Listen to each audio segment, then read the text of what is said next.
Welcome to the Author to Authority podcast. And I was so excited. The other day, I was in a mastermind group with Brenden here, and he had been on the Author to Authority podcast way back in September 2020. And we hadn't really seen each other too much since then. So when I saw him there, I'm like, Brenden, you need to come back on the podcast because I have been, even though we haven't been in communication, I have been watching him for the last year and a half, and he has been doing awesome and amazing things. And of course, he's a fellow Canadian. So what can I say? I know I'm proud to be Canadian. I can't help it. But Brenden is the founder of MasterTalk, and he's got a YouTube channel that's got 19,000 subscribers on it. Okay, this is the man you want to listen to because he knows the art of communication and getting his message across. And he wants to help the world to master the art of public speaking and communications. And you know what? I love that because obviously as a publisher, I love the power of the words. So welcome to the show, Brenden. Hey, thanks for having me, Kim. It's always great to support fellow Canadians, and I'm definitely proud to be one. So good to be here. So Brenden, you were on in September 2020, and at that point, I think you were just starting MasterTalk. So why don't you share with us what's been going on since then? How has MasterTalk grown? How have you grown? And what things you've been seeing? Yeah, absolutely, Kim. Happy to answer that. So when we first met in September 2020, at that point, I was probably 18 months into MasterTalk, but most of those 18 months were really just the YouTube channel. So I was kind of just making videos for fun as a hobby. And I had some coaching clients, maybe 2 or 3, and I was still working my corporate job as well.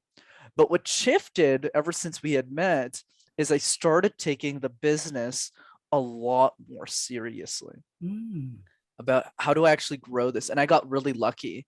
A year before we had met, I met my business partner, Vamsi, who really helped me figure out how to structure the business, figure that out. And the other piece that happened that really blew up my business was Clubhouse.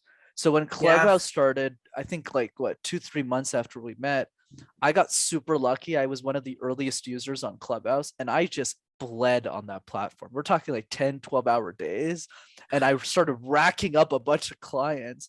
So I made a very difficult decision in June of 2021 to quit my 6-figure corporate job at IBM to pursue a MasterTalk full time. So I basically cut my salary in half, and it's been a blessing ever since.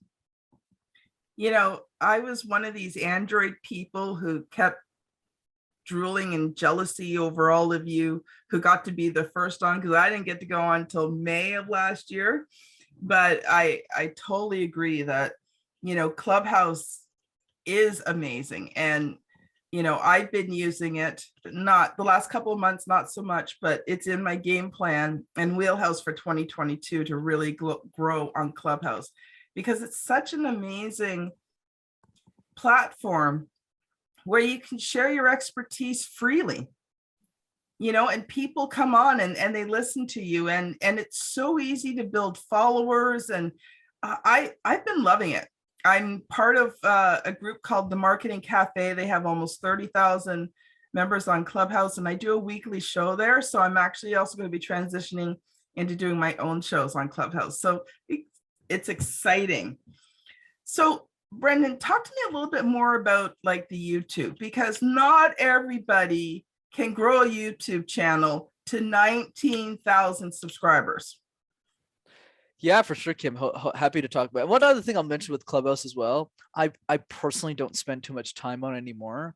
So we might have a separate conversation after the pod. I don't think it's a good investment of your time anymore, but definitely the early days of Clubhouse. I literally bought an iPhone just to be on Clubhouse because I have an Android too, and I still use Android. Is Clubhouse was really good in the early days because people didn't have any other alternative. It's either you meet friends on Clubhouse or you do nothing because everything's in lockdown. We didn't have a vaccine at that point. But now it's much harder because, I mean, you could I could meet you in person now. Like we could go have some food. Now I don't have to meet you on Clubhouse. So lots of different things I would say there. But for YouTube in particular, the most important thing, Kim, is I'll give you the strategy. It's not what people want to hear. And the strategy is You need to be willing to post once a week for the next 10 years. And most people aren't willing to do that. YouTube has the most upside if you invest your long-term brand, but that's also why most people lose on YouTube because they give up too quickly. Because on TikTok or LinkedIn, you could just make a post and get like 10,000 views. But on YouTube, even today, my latest video only got 200 views on YouTube. Even if my most popular one has way more views than that, it's important to keep in mind that YouTube is more of a content library. So when people find out who you are, you want your YouTube channel to convince them that you're the best solution in the market for whatever you're selling. That's the point of the YouTube channel. So for those of you who are just getting started, I wouldn't even worry about starting a channel. I always recommend against it because most people give up. I would say if you do want to do it, you have to have a 10-year time horizon. You have to be willing to produce really, really high quality content and even invest money. I invested $10,000 in my production every year, even back when I wasn't even taking it serious as a business. And the third advice I would give is to make a list of the top 5 questions you hear the most from your prospects, your clients, and make a video on each of those questions so you can just send it out to people. That is so cool. I love to craft. That's sort of my hobby thing. And I started a YouTube channel for my crafting. And I've been working on it and, not as consistently as I want, because obviously it's not my main business. It's something I'm doing on the side, but I'm really proud. Like I've gotten over 11,000 views so far, That's 167 amazing. subscribers. So, I'm happy where I'm at, but I do have plans to grow it. But I agree with you. The one thing that every YouTube teacher I have listened to has said, it's the consistency factor.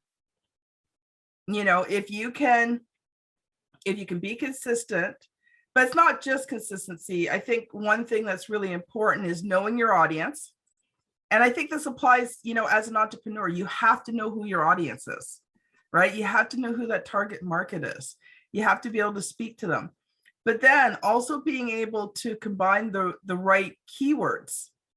So what are those words that are specific to you? So I've been having lots of fun doing this with YouTube and figuring out what power words work for my target audience so that when they're on YouTube and they search, they find me. So that's just something I've been working on. Here's my take on that, Kim, having been on YouTube for almost 3 years, is don't rely on the algorithm. Yeah, sure, there's some videos that if you search something, I'll rank number 1 or 2, and there's strategies around that. But I'll say the most important thing is if you want to get 1,000 subscribers on YouTube in this day and age, you need to be willing to have 1,000 conversations. Literally, I'll give you the strategy. How did I get my first 1K? Simple. I messaged 2,000 people. Simple as that. Hey, I got a YouTube channel, public speaking. I'm working really hard on it. Could you please subscribe to it? That's how I got my first 1,000. And then after that, I really focused on making sure that I had the best content in my niche. I'll give you an example for podcasting, because I think there's a big mistake podcasters make, especially, is they think that if they just take this conversation they're having right now on a Zoom call and put it on a YouTube channel, that their YouTube channel is just going to blow up. Impossible. Because you're competing against guys like Lewis Howes, Lex Friedman, who have full production in-person interviews where people are literally camera like videoing them and posting that on YouTube. So if you're a YouTube watcher, viewer, you would rather watch that on YouTube than watch some random Zoom call. But that's different here with the audio, because audio, you can compete with somebody like Lewis because it's just the audio. So people are listening to the pod because of you. That's not true with YouTube. So quality is way more important than quantity. And you need to really care. Like my YouTube channel was not profitable for the first 2.5 years of me doing it.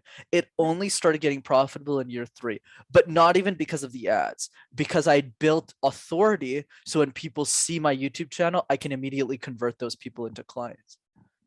Yeah. And unfortunately at this point, I don't know enough people in the crafting to kind of do that. Like I've had a lot of my friends who craft have liked my channel, but I've been doing it organically. First of all, because I want to be able to teach it at some point. And not everybody has the network of people to be able to get people to like your channel, right? So I'm doing both. I do ask people to like my channel on a regular basis, but I also wanted to learn some of the organic stuff. And you are right, trying to understand the YouTube algorithm is like trying to understand the Facebook algorithm and all this. But I have learned that wording things properly does make you more searchable. So my titles are always a combination of two things. They're a combination of, proper keywords, so searchable terms, but making it fun and things that people would want. So combination of both, but I think it's just amazing what you've been doing. Thanks, Kim. Appreciate you. So we want to talk about, that was kind of our introduction. We want to talk about how to master the art of public speaking. So I'm going to let you loose for a few minutes because I know you have a lot to share with us. And, so many people are afraid of public speaking. They're afraid of getting themselves out there. What if I say something and I botch things up? Well, I do it all the time. So, people still like me, but I think that it's real. Entrepreneurs don't want to get out there. They don't want to necessarily be seen because, what are people going to think? How are they going to judge me? So I want to hear your thoughts and you share your knowledge with us today. Absolutely. And one thing I would add, I'm sure people love you. They don't just like you. So let me add that correction in so people are aware. The other piece that I think is fascinating, Kim, because we're on the Author to Authority podcast, we're talking to people who already have messages or who are thinking about spreading their own book, their own stories. So the first tip that I have, which is the most important one I'll share today, is just a question. Because the biggest problem with communication is that it's layered in negativity. Oh, I can't do this. I can't do that. It's a chore. This sucks. Instead of focusing on the positive. So the positive is this. How would the world change if you were an exceptional communicator? Answer that question for yourself. The person who's listening. And there's always three types of people who are listening to a podcast, Kim. First person listens to the question, how would the world change if you're an exceptional speaker or a communicator? And go, that's a cool question. They forget it. Second type of person listens to the question, and they go, how would the world change if I was an exceptional communicator? And they'll write it down and then forget they ever took the notes. And then the third type of person, which is a very, very, very, very tiny percentage of people that are listening to this conversation right now, go, let me write this question down, pause this episode, or wait until the episode is over and then sit down with myself alone for 15 minutes and answer the bloody question. And I'm speaking to person number 3 right now. Okay. Which is if you spend that 15 minutes just answering that question for yourself, you'll figure out why it's so important for you to become an exceptional speaker. If you're an author, you're not willing to go on a podcast and communicate your ideas, and you know this better than I do, no one's going to look at your book. You could put millions of hours into writing it. If you don't spend enough time distributing it, no one's going to hear your message. And that is the greatest disservice you could ever do to the world. I didn't ask myself that specific question a few years ago, but I asked myself a very similar question. And I asked, I pray a lot, and I was praying about my business. And one day, I was hesitant about getting out there, imposter syndrome, all this kind of stuff. And God kind of just spoke into my heart and he said, how dare you not? And I'm kind of like, oh, when God tells you something like that, you kind of listen. And I just really felt in my spirit, he created me with a message for a specific group of people. I am not everybody's cup of tea. I am okay with that. But there's a group of people who I was created to speak to help, that my message is going to make their lives better. And it was like, how dare I not? And so, part of that for me was learning how to communicate better. How do I get my message across? How do I share my knowledge? How do I share my value and my passion in an effective way? And so I did kind of ask myself that, how can I become a better communicator? And I'd love to share with you a couple of my thoughts if you don't mind. Please do. So first of all, I realized, like everything else in life, you have to practice. So I made a commitment to myself to practice. And I joined Toastmasters, which is part of number 2, which is learning from others who are better than I am. And I've been a part Toastmasters. In fact, tonight is our club contest, so I will be doing a speech and competing. I'm hoping to be one of the 2 that go on to the next level. I'm really enjoying competing. And it's funny, the co-host of this show, Juanita Witten-Radko, she's not only my co-host, she's been my best friend for 35 years. She helps me run RTI Publishing. Her and I are competing against each other tonight.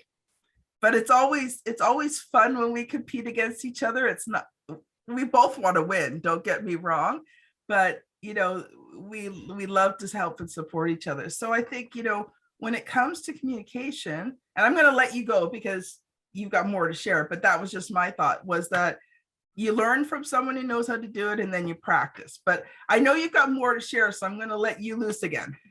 The biggest thing I wanted to share was just a special effect when you said you were competing against your friend. I wanted somebody to go dun dun dun.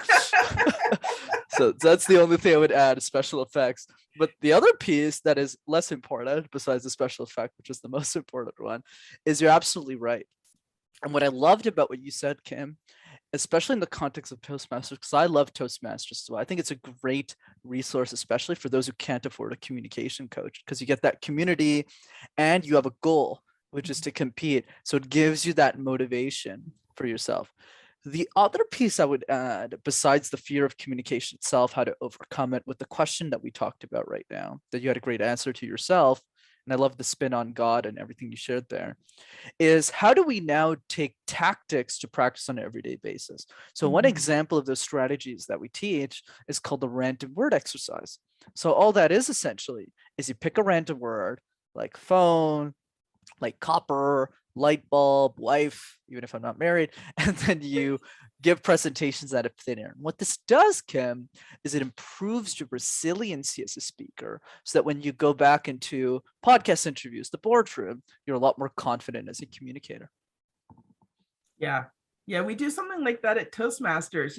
It's called table topics, where you're given something and you have to speak about it for 1 to 2 minutes, and you have no prep time. But I was thinking about that, what you were just saying, and I was thinking you should get yourself like a box, like just a little recipe box or something like that, and make up, maybe 200 cards with a single word on it, and all sorts of things, from things to feelings to thoughts to, all that kind of stuff. Put it in a box and each day pick out one. I love that too. That's great. Well, because then it becomes intentional, right? If you have that box sitting there all the time, it becomes intentional, and you get in the habit of doing it. You talked about, the people who hear this and it's in one ear and out the other, right? So, I love that idea because it's wonderful. But I think, if you add the intentionality to it, then it becomes powerful. Oh yeah, you're definitely on the money. And one other tip I could give as well, in addition to how do you bring more intentionality, is literally right now, once again, for person number 3, not person number 1 or person number 2, the person who's reflecting on the question already that we asked earlier, what I recommend for that individual, Kim, is literally partner up with somebody else, anybody, right? Anybody, and just book 15 minutes on your calendar with that person every day. 15 minutes, not like 15 hours. Yeah. Like, what do we book? Like 35 minutes for this podcast, whatever, like 15 minutes every day, and just practice the random word exercise with each other and just do it every day. So that's, like, to your point, forced intentionality, because now it's like, okay, well, now it's booked in my calendar, so I can't escape this because I'm waiting on another human being to be on this call. And that's the strategy. That is so cool. You should really come up with, like, get like a physical card set, like have it designed for you with like a special box or something that you could send out to your clients. I think that would be so cool. I just got my aha oops from this call that I'm going to write down before I because forget. Too, you can help control the words that they're doing, because you don't want just things like phone, book. Maybe you want feelings like love, hope, faith, right? Because a lot of the things that we talk about especially, in these type of situations, are thoughts and feelings as well. So maybe words like my story, right? Like small, even maybe just like single couple word ones too. Just getting people thinking about different aspects that they're going to be speaking about, or could be thrown at them. Maybe even you making it more intentional by giving them structured words to work on. That's really smart. You just gave me a great idea. So thanks for that, Kim. It's really good. I love doing that. It's part of this creative, imaginative brain that I've always had. Yeah, it never stops. You're drinking so much Canadian maple syrup that all the ideas are just flowing through you. You know what's really funny? I don't mind Canadian maple syrup, but I don't love it. My husband, my son, my daughter, they love maple syrup. Thank God. Okay. The rest of your family is I normal. don't hate it. I don't hate it. I like it, but I don't love it. I don't love it. Now, I have a client who's a good old Ontario Canadian boy who married a girl from the southern states. So he lives in the southern states. So every once in a while, I'll grab him a gallon or two of maple syrup and I send it to him just because he loves it so much. And American maple syrup is just not the same. You heard that, folks. If you want maple syrup, be sure to work with Kim. So Brenden, we're going to be kind of closing up. We're coming almost to our 30 minutes here. So first of all, do you have any final thoughts? And how can people connect with you? So if they've heard what you've said today and they're like, you know what, I love, Toastmasters is a great idea. And believe me, I highly recommend it. But sometimes, you need something more. You need that, if you really want to go big in terms of speaking, having a speaking coach, I believe is essential. So, if people have been listening to this and they go, Brenden, I really need your help. So your final thoughts and how can people connect with you? Absolutely. So let's do the opposite because I can spend more time on the closing remarks. So yeah, absolutely, Kim. Thanks again for having me. So 2 easy ways to stay connected. Number 1 is the YouTube channel, right, that we talked about in the show. Go on YouTube, type MasterTalk in one word. You have access to hundreds of free videos on how to communicate, share ideas, and we hope that serves you. And the second way to stay connected, for those of you who are interested in coaching, is to sign up for one of our free interactive live trainings. So these trainings are not, webinars, are not recorded. I'm on the call, I'm coaching people for free. And to register for that, you go to rockstarcommunicator.com. So those are the 2 ways to stay involved. Final thoughts. What I would say, Kim, is a book recommendation. So the best book I ever read on storytelling and how to make a difference in the world is a book called Thirst by Scott Harrison. Scott is the CEO of Charity Water. He's a super fascinating individual. That's why I always like to quote him, because no one really knows the book that much. It's very underrated. And he started a nonprofit called Charity Water, whose mission is to help every human being on earth gain access to clean water. I think he's not just a super fascinating individual, but the way that he storytells from a nonprofit perspective is something that we can all learn in the for-profit world. Encourage you to check out the book, and I'll leave on one of the quotes from the book, which is the following: the goal is not to live forever, but rather create something that will. So think about your message. Think about how you communicate that message and make sure that you're playing the forever game, not just the today game. Oh, okay. That's going to be rattling around in my head for a while now. But you said that, and one of the things that I thought of just as we close out is, books live forever. And so, for all the listeners out there, that is one of the things that you can do that will live forever. Your words will be forever. I mean, think of books that have been written thousands of years ago. The Bible, there's books that have been written hundreds of years ago. Every few years I go back and I read Uncle Tom's Cabin.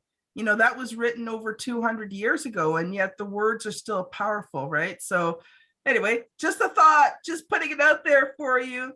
So this has been Brenden and myself, Kim Thompson-Pinder, on the Author to Authority podcast. Thank you so much for listening, and we'll see you on the very next episode. Bye now.